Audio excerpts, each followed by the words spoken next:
যে লার্নার আপনি টেট 1 পরীক্ষার জন্য প্রিপারেশন নিচ্ছেন, তো টেট 1 পরীক্ষার সবচেয়ে সেন্সিটিভ ব্যাপার কি? অনেকে বলবেন ম্যাথামেটিক্স, কারণ ম্যাথামেটিক্স প্লাসের জায়গায় মাইনাস হয়ে গেলে কিন্তু আনসার কেল্লাফ হতে।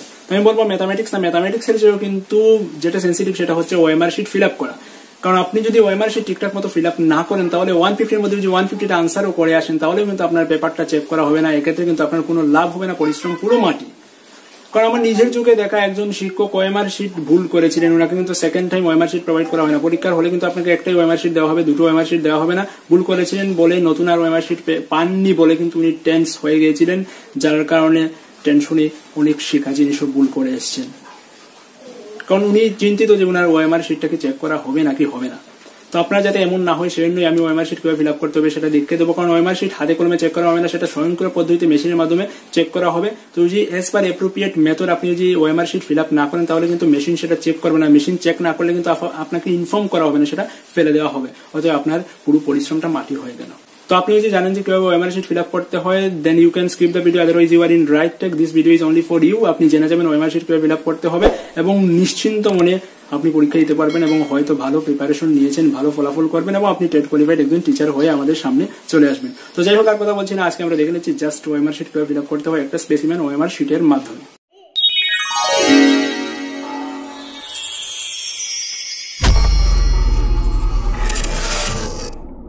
আপনার টেট 1 পরীক্ষার ওএমআর আনসার শিটটা দেখতে এমনই হবে। সেটাকে আপনাকে ব্ল্যাক বল পয়েন্ট পেন দিয়ে ফিল আপ করতে হবে, অন্য কোনো কালার কিন্তু ইউজ করতে পারবেন না। ইরেজারও ইউজ করতে পারবেন না, যে কোনো কিছু ভুল করে নিলাম সেটাকে আমি সাদা কালি দিয়ে মুছে দেবো, মুছে দেওয়ার কোনো অপশন নেই, কারণ ইরেজার যদি ইউজ করেন তাহলে কিন্তু সেটা বাতিল হয়ে যেতে পারে। তো অ্যাজ পার অ্যাপ্রোপ্রিয়েট মেথড কিন্তু আমাদের ফিল আপ করতে হবে, তাহলেই কিন্তু নিশ্চিত। প্রথমেই ওএমআর আনসার শিটের উপরে দেখতে পাচ্ছেন নেম লেখা রয়েছে, অনেকগুলো বক্স রয়েছে। তো সেখানে আপনাকে কিন্তু ব্লক লেটারের নাম লিখতে হবে। সাপোজ আপনি আপনার নাম লিখে দেবেন, আমি Smdn টিউটোরিয়াল লিখে নিচ্ছি। তো Smdn টিউটোরিয়াল লিখে নিলাম, সবটা কিন্তু ব্লক লেটার হবে। তারপর হচ্ছে রোল নাম্বার। রোল নাম্বারটা দেখতে পাবেন আপনার হল টিকিটে বা অ্যাডমিট কার্ডের মধ্যে একটা রোল নাম্বার দেওয়া আছে, একটা রেজিস্ট্রেশন নাম্বার দেওয়া আছে। তো রোল নাম্বার যেটা সেটা হচ্ছে 14 ডিজিটের একটা সংখ্যা, আর রেজিস্ট্রেশন নাম্বার যেটা সেটা হচ্ছে 12 ডিজিটের একটা সংখ্যা। সেই সংখ্যাগুলোকে এখানে লিখতে হবে। তো সাপোজ সেটা আমার হচ্ছে 1258001234। এইখানটায় কিন্তু 14টা ডিজিট লেখা যাবে না, আমি কম করে দিয়েছি। আপনার যখন ওএমআর শিট দেওয়া থাকবে সেখানে কিন্তু 14 ডিজিটের স্পেস দেওয়া থাকবে, আপনি হল টিকিট দেখে 14 ডিজিট সেখানে লিখতে পারবেন। রেজিস্ট্রেশন নাম্বারের জায়গায় রেজিস্ট্রেশন নাম্বার লিখবেন। তো 1 লিখলাম এখানে, নিচে বক্সের মধ্যে 1 যেখানে আছে সেটাকে আমাকে ডার্ক সার্কেল করে দিতে হবে 1। 2 লিখলাম, 2 এর জায়গাতে ডার্ক সার্কেল করে দিতে হবে। 5 লিখলাম, 5 এর নিচে ওই যে 5 এর জায়গাতে ডার্ক সার্কেল করে দিতে হবে। 8 এর জায়গাতে করতে হবে। এইভাবে সব কটাকে কিন্তু সার্কেল করে দিতে হবে। সেম রেজিস্ট্রেশন নাম্বারে লিখতে হবে আপনার হল টিকিটে যেটা দেওয়া আছে সেটা, এবং সেখানেও সার্কেল করে দিতে হবে 2019201। তো 2019201। তো আমি বলি এটা থাকবে কিন্তু 14 ডিজিট থাকবে আপনার হল টিকিটে, আর রেজিস্ট্রেশন নাম্বার থাকবে 12 ডিজিট। তো রোল নাম্বারের জায়গাতে এই 14 ডিজিটের রোল নাম্বার লিখতে হবে, 12 ডিজিটের জায়গায় রেজিস্ট্রেশন নাম্বার 12 ডিজিট লিখতে হবে এবং নিচে এভাবে মার্ক করতে হবে। প্রথমে আমি লিখলাম 2টাকে এখানে আমি মার্ক করে দেব 2। এটা কিন্তু কালো কলম ইউজ করতে হবে, সঠিকভাবে মার্ক করতে হবে। এখানে 0 লেখা আছে, আপনাকে 0তেই মার্ক করতে হবে। তারপর 1 মার্ক করতে হবে। লিখলেন একটা, মার্ক করলেন অন্য জায়গায়, আপনার কিন্তু বাতিল হয়ে যেতে পারে ওএমআর শিটটা। 9 মার্ক করতে হবে। তো আমি যা সবগুলি করছি না, আপনাকে কিন্তু সবগুলি করে দিতে হবে। তারপর কোয়েশ্চেন বুকলেট নাম্বার, আপনাকে যে প্রশ্নপত্র দেওয়া হবে প্রশ্নপত্রে একটা 6 ডিজিটের সংখ্যা থাকবে। যেমন আমার ওএমআর আনসার শিট নাম্বার হচ্ছে এই যে এই নাম্বারটা, ওইটা কিন্তু প্রশ্নপত্রে লিখতে হবে ওই নাম্বারটা। আর প্রশ্নপত্রে আমার একটা নাম্বার দেওয়া থাকবে, সেই কোয়েশ্চেন বুকলেট নাম্বার যেটা সেটা এখানে লিখতে হবে 127908। সাপোজ নাম্বারটা ছিল 127908, লিখে কিন্তু আপনাকে জাস্ট ওই যে 1 2 7 9 0 8 এভাবে মার্ক করতে হবে।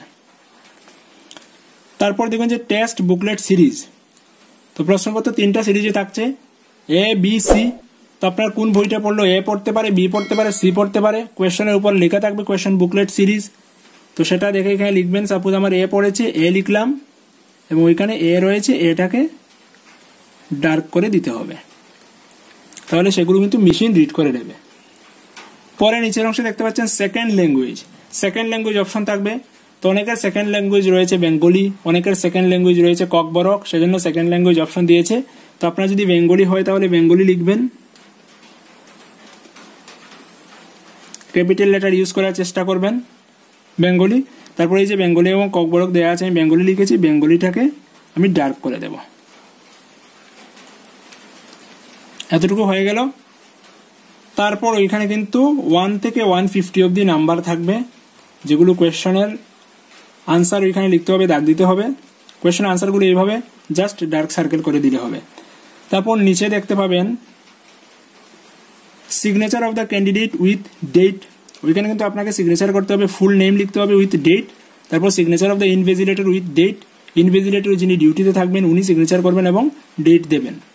আর অ্যাটেন্ডেন্স শিটে কিন্তু 2বার সিগনেচার করতে হবে। যারা ইনভিজিলেটর রয়েছেন পরীক্ষা শুরু হওয়ার পরে একবার অ্যাটেন্ডেন্স শিটে সিগনেচার নেবেন এবং পরবর্তীতে ওএমআর শিট জমা নেওয়ার পরে কিন্তু আবার অ্যাটেন্ডেন্স শিটে সিগনেচার নেবেন। তো ওএমআর শিট কিভাবে ফিল আপ করতে হবে মোটামুটি আপনারা হয়তো বুঝে গেছেন। তো আমরা জাস্ট একটা স্পেসিমেন কোয়েশ্চেন নিচ্ছি, কোয়েশ্চেন নিয়ে সেটা কিভাবে আনসার করতে হয় সেটা দেখে নিচ্ছি। সাপোজ আমার এই যে একটা কোয়েশ্চেন দেখুন যে 147 নাম্বার কোয়েশ্চেন, বায়ুমণ্ডলের সর্বনিম্ন স্তরকে বলা হয় থার্মোস্ফিয়ার, ট্রপোস্ফিয়ার, মেসোস্ফিয়ার, আয়নোস্ফিয়ার। তো আমরা জানি বায়ুমণ্ডলের সর্বনিম্ন স্তরকে বলা হয় troposphere. B number option. Question paper আপনি মার্ক করে নিন। প্রথমে কিন্তু ওএমআর শিটে মার্ক করতে যাবেন না, কারণ কি কোনো প্রশ্ন হয়তো আপনার কনফিউশন আছে, আনসারটা কি হবে, এ হবে, বি হবে, নাকি সি নাকি ডি হবে, কোনটা হবে হয়তো শিওর না। তো আপনি মার্ক করে দিলেন, পরবর্তীতে মনে হলো না এটা তো আমি এ দিয়ে দিয়েছি, এটা তো সি হবে, তাহলে কিন্তু পরবর্তীতে কিন্তু কাটাকুটি করতে পারবেন না ওএমআর শিটে। তো তাই বলছি প্রথমে আপনি কোয়েশ্চেন পেপার যে নেবেন, কোয়েশ্চেন পেপারে আপনি দাগ দিয়ে দেবেন, যেগুলো আনসার হতে পারে কোয়েশ্চেন পেপারে দাগ দিয়ে রেখে দেবেন।